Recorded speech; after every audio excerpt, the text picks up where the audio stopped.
Hear a number of different recordings, and you will have to answer questions on what you hear. There will be time for you to read the instructions and questions, and you will have a chance to check your work. All the recordings will be played once only. The test is in 4 sections. At the end of the test, you will be given 10 minutes to transfer your answers to an answer sheet. Now turn to Section 1. Section 1. You will hear 2 flatmates, Tom and Richard, talking about their new flatmate who has just moved in the week before. First, you have some time to look at questions 1 to 6.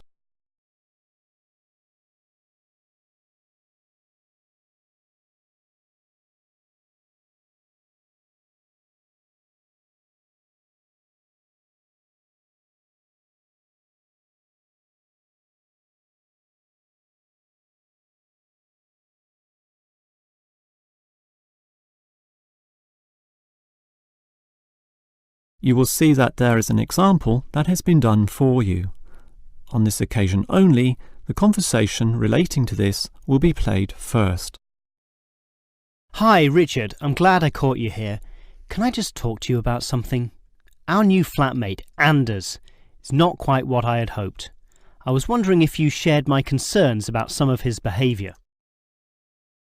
The new tenant's name is Anders, so Anders has been written in the space. Now we shall begin. You should answer the questions as you listen, because you will not hear the recording a second time. Now listen carefully and answer questions 1 to 6. Hi, Richard. I'm glad I caught you here.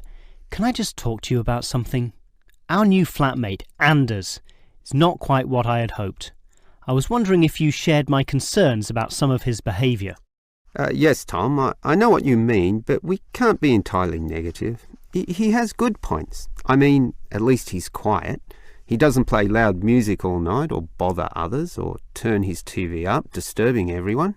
Sure, he's quiet, but remember our last flatmate? He'd say hi to you and smile and treat everyone politely.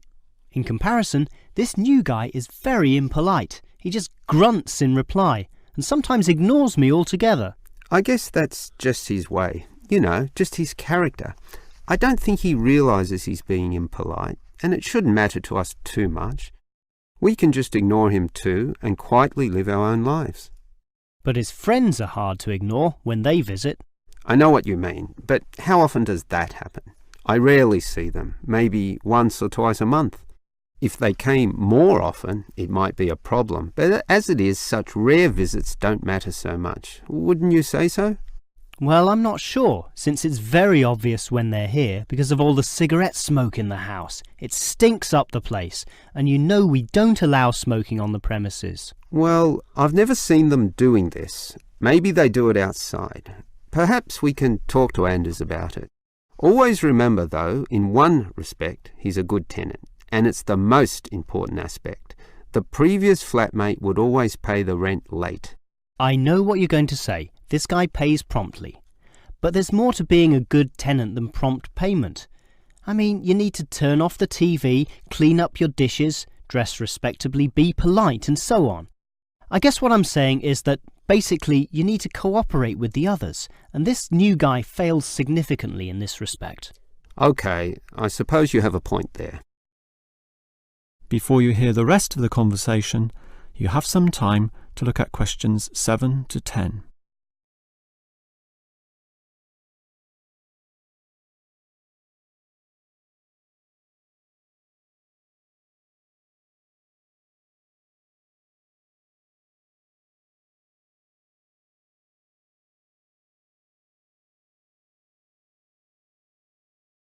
Now listen and answer questions 7 to 10.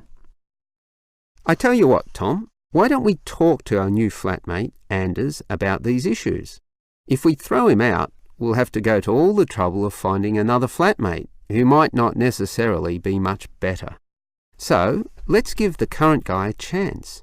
Here, I've got a piece of paper, so let's make a short list of issues to discuss with him. Get it out into the open. Sure. We'll give him one more chance. So write communication. And let's tell him to... Well, we can't change a person's personality overnight. So why don't we have a weekly tenants meeting and we can just ask him to attend. That way we can get to know him better. I'll write attend meeting and we can take it from there. OK, but we have to tell him about his friends.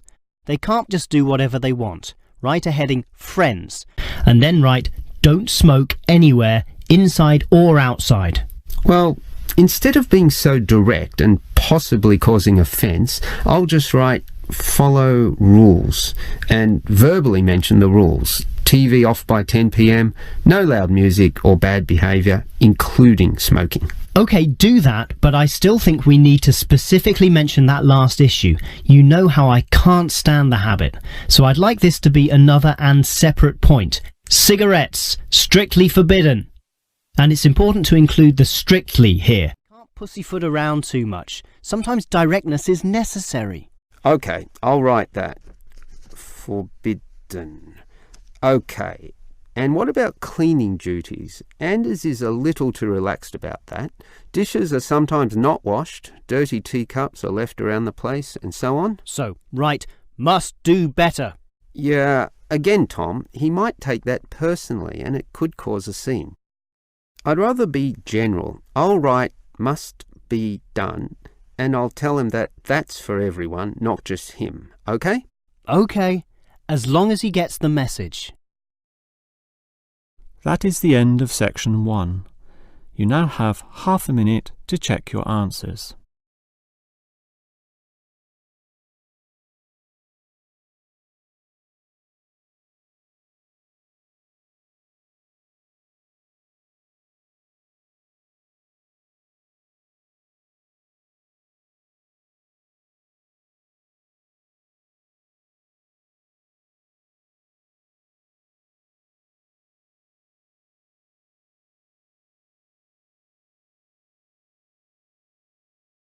Now turn to section 2. Section 2. You will hear a first aid officer talking to a group of factory workers about emergency first aid. First, you have some time to look at questions 11 to 17.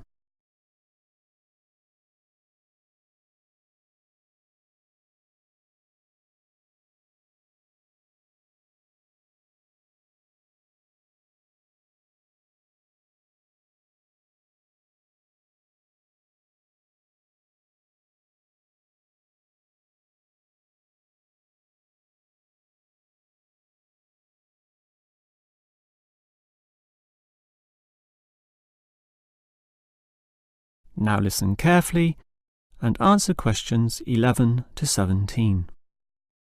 Hello everyone. Now you know why I'm here. You all work in a factory and in this environment there always remains a significant possibility of accidents happening, in which case first aid will be necessary. What is first aid? It is the provision of emergency on-site care when an injury occurs, and it is essential for everyone to know, if only simply, the steps which must be followed. There are, of course, minor injuries which may happen, not needing further medical care beyond the intervention of the first aider, but you can never be sure, thus the following steps must always be followed. These can be abbreviated to the words Dr. ABC, in other words, DRABC. The D stands for danger, and that's the first issue to keep in mind. When an accident happens, immediately ascertain that the environment is safe. That, for example, nothing else will fall or break or cause accidents. If you, the first aider, are also injured, the problem is even worse.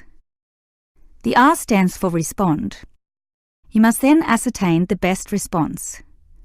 Once all the danger has been eliminated and the distress calls sent out, the appropriate action is, obviously, to help the injured party. Alright, that leads to A, which stands for airway. In order to stay alive, all people need to have an open airway to allow breathing. A conscious person will automatically clear their own airway. But if unconscious, this may not happen. The brain is stopped or hindered from properly directing the body, and, obviously, in the worst case, death can result. For this reason, the injured person is normally put into the recovery position. Placed on the side, tilting the head back and ensuring that there are no blockages in the mouth. To free any such blockages, the back can be slapped or the chest compressed, allowing anything to be spat out. Now that the airway is free, check for B, or breathing. If breathing is not happening or is irregular, the first aider may have to assist with what is technically known as Cardiopulmonary Resuscitation, or more commonly, CPR. This involves breathing for the patient through mouth-to-mouth contact, while periodically massaging the heart through compressions to the chest. This combination allows blood and oxygen to flow around the body, keeping the patient alive, hopefully until medics, such as doctors, advanced first aiders, or ambulance staff arrive. Before you hear the rest of the talk, you have some time to look at questions 18 to 20.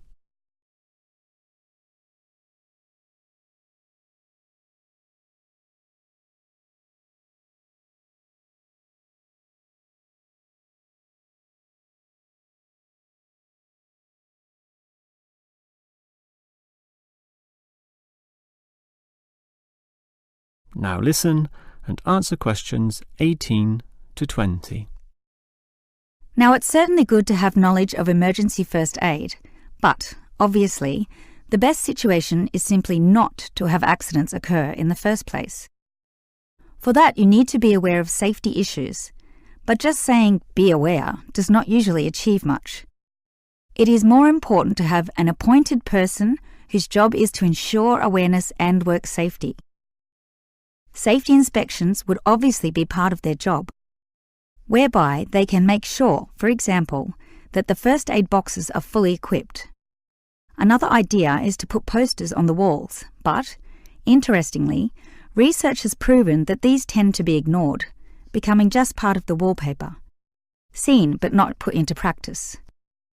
It is much better if everyone is just instilled to not be reckless, that is, to not rush into situations without thinking about the possibility of accidents. And instilling this mindset is part of the job of the safety officer. Some other suggestions are ongoing first aid training and no accident reward or star systems. These have had some success, but nothing beats a regular meeting, say once a month, in which the subject of safety is brought to the attention of everyone, and any outstanding issues related to this are thoroughly discussed. That is the end of section 2. You now have half a minute to check your answers.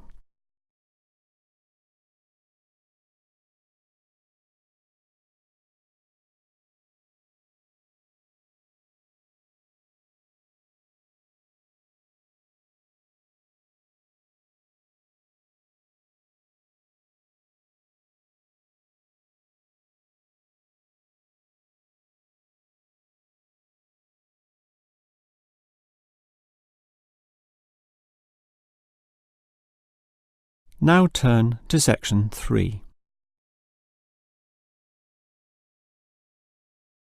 Section 3.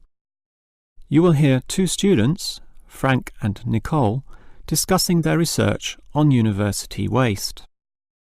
First, you have some time to look at questions 21 to 25.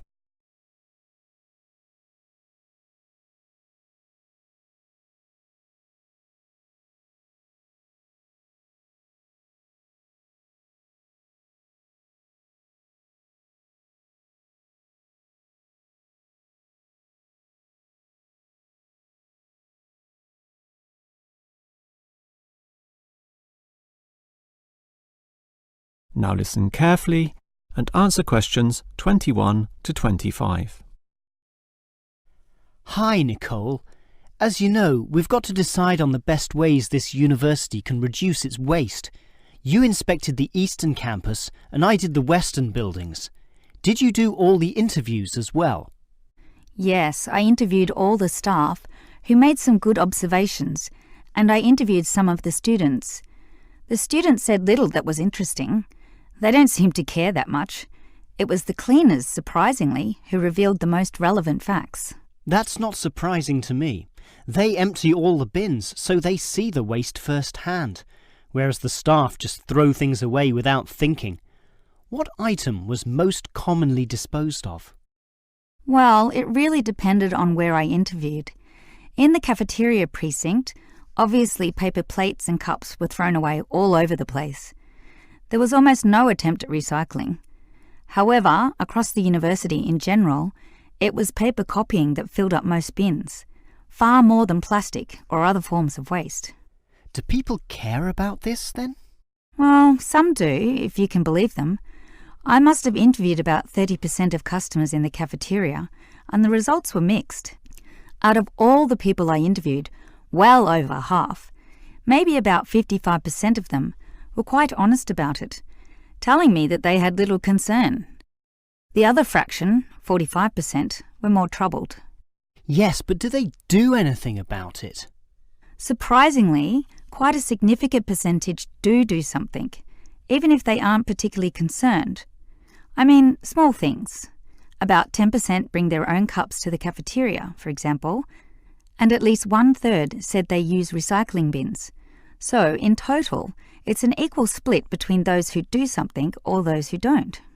So why do so many people remain inactive, particularly over an issue they should care about more? I think they do care, and many of them are prepared to do something. Obviously, there's an element of laziness, but I'd say that it's relatively small. If they knew what to do, and if stringent systems existed, or if the importance of this was made clearer to them, I'm sure you'd see a much larger percentage of people actively working towards helping our environment. Well, there's cause for optimism at least. Before you hear the rest of the conversation, you have some time to look at questions 26 to 30.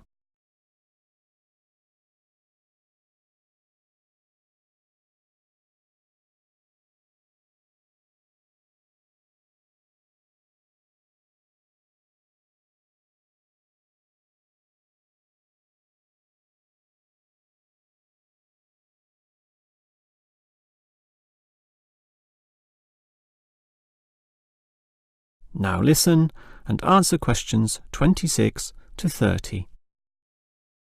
Clearly then, there's a significant waste of paper here at this university, so I've worked out one practical suggestion which could help reduce it, specifically the waste from the excess photocopying. Let me hear it then. Obviously, for a start, we've got to ensure that everyone, including the staff, without exception, copy both sides of a page. We can't tolerate single-sided copying. It's just far too wasteful. Absolutely. Just more trees being chopped down. But as people are doing copying, there may be adjustments and practice copying, producing single-sided copies or blank pages not wanted and not intended for use. These need to be deposited into a tray for intended recycling. You know, for recopying onto the blank side of the page. But people don't usually do that. I'm afraid it's just human nature. No matter how unimportant the copying is, they prefer to use fresh paper. Yeah, I agree with you, which is why you need to display these papers right in front of everyone with a clear sign, "Please reuse," to make it easy for them to do so. They still won't do it. I know. That's why you take some of these papers and regularly stack them inside the copier in a special tray once a day, say in the morning. Well, that's getting better, making it easier for them to use the paper. But still, I'm afraid many won't. That's why you allow everyone to select this tray when copying. You distribute numbers or codes to every person, giving them special access to this recycling tray. Every time they use papers from this, it's tallied up to their account. I know I'm sounding a bit negative, or even cynical here, but why should they bother using that tray? Because the person who does the most copying from this recycling tray gets, say, a cinema pass or lottery ticket or some other sort of reward. Oh, right. Now that's a system which might just work. Let's trial it in the office and see what happens. That is the end of section 3. You now have half a minute to check your answers.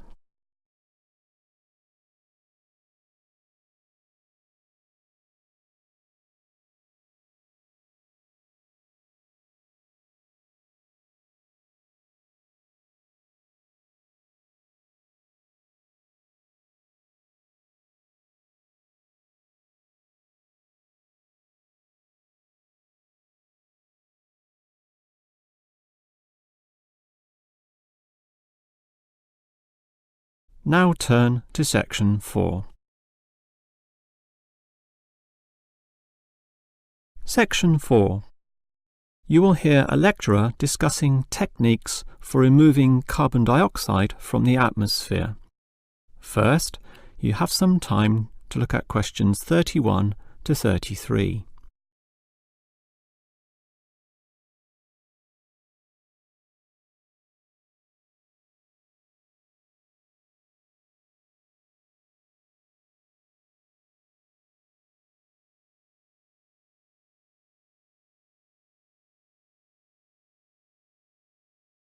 Now listen carefully and answer questions 31 to 33. We all know about the role of carbon dioxide in causing global warming.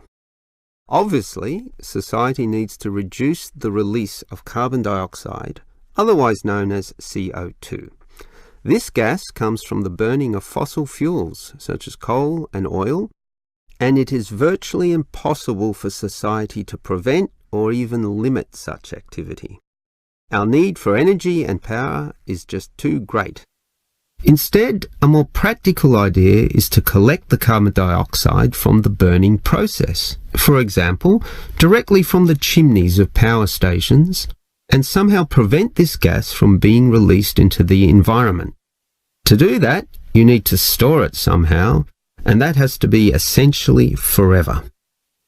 It is perhaps for this reason that many believe that, rather than storing the carbon dioxide as a gas, it is better to react it with metal oxides, such as magnesium or calcium, which results in the formation of a hard carbonate material. The gas is, in effect, turned into a stable and unreactive solid, which can simply be dumped anywhere. This process actually occurs naturally, although very, very slowly, and is one cause of the surface limestone in the world. But this slow reaction speed is the problem. Even when enhancing this process through high temperature and pressure, or pre-treatment of the mineral, it is still far too slow to be economical.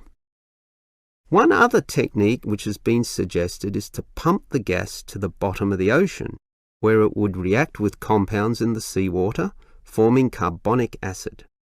However, this alternative has now been ruled out.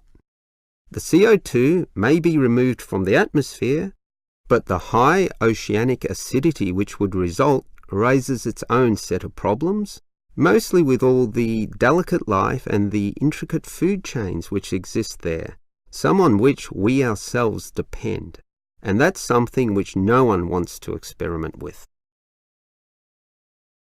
Before you hear the rest of the lecture, you have some time to look at questions 34 to 40.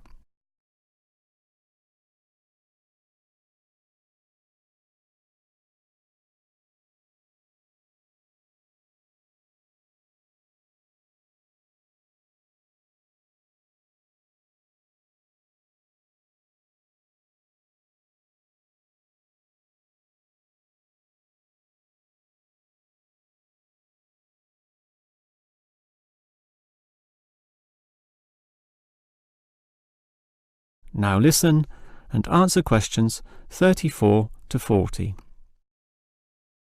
Perhaps because of the lack of alternatives, the most commonly discussed solution to the problem of disposing of carbon dioxide is to pump the gas underground, a technique known as geosequestration. In this system, the CO2, for example, could be pumped into underground pockets within depleted oil wells or disused coal tunnels. This carries, however, 3 serious disadvantages, namely the risk of leaks, the considerable costs involved, and finally the unproven effectiveness. Let us look at those three disadvantages in detail. Firstly, there is the risk of leaks. Although the gas would be deep and sealed over by masses of rock and earth, the huge pressures in these spaces would turn the gas into a liquid state, capable of moving through rock fissures or faults. This could allow the gas to eventually be released to the surface. Since CO2 is heavier than air, and thus pushes oxygen aside, such leaks could result in the suffocation of thousands or tens of thousands of people, certainly not a consequence to be taken lightly. Natural CO2 leakage from volcanic buildup has already witnessed such deadly events. The other problem of geosequestration is the cost. The time and effort spent on materials and construction, primarily the pipe work through which the gas would travel, does not come cheaply.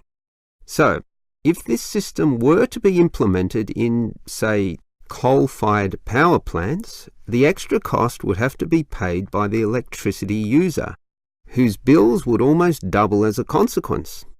Few people are prepared to pay this much simply to make a small dent on the effects of global warming. And this leads to the final problem. The most basic question is whether geosequestration actually reduces global warming. The problem here is that the energy needed to create and drive the sequestration process would require approximately a quarter of a coal-fired electricity plant's output.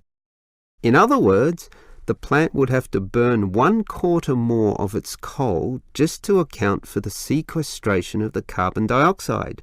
And with coal producing other noxious pollutants, such as sulfur, ash, and heavy metals, the environment is hardly benefited at all. Nevertheless, there are many active experimental efforts underway, primarily in oil production sites. These are small, but intensively monitored and analysed.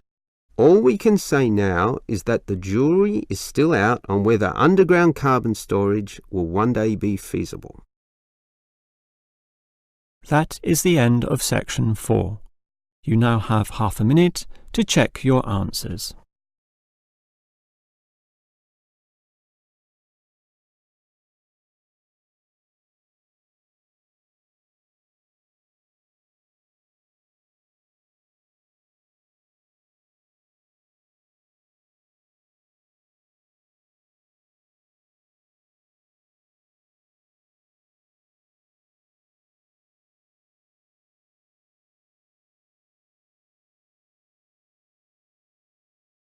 That is the end of the listening test. In the real Ielts test, you would now have 10 minutes to transfer your answers to the answer sheet.